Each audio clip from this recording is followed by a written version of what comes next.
দিতে চাই 1.5 মিনিট। একবারে আজ কথা বলবো নারী শক্তি নিয়ে। বিভিন্ন লেখায়, সংবাদ মাধ্যমের পাতায় লেখা আছে নারী শক্তির কথা। নারী সমাজের ভিত্তি, ভবিষ্যতের অলংকার।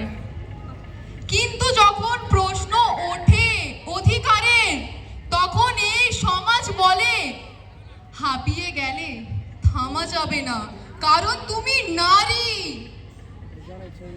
মাঝ পথে কারুর হাত ছাড়া যাবে না, কারণ তুমি নারী। কষ্ট হলেও কাজ করতে হবে, নিজের ইচ্ছা বিসর্জন দিতে হবে, কারণ তুমি নারী। সমাজের কোনো নিয়ম ভাঙা যাবে না, কারণ তুমি নারী। কেন কেন এই ভেদাভেদ?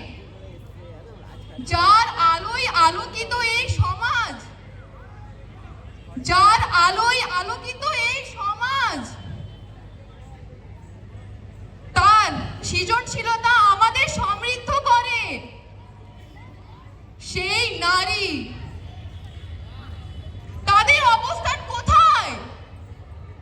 তাদের কণ্ঠস্বর কি শোনা যায়? রইল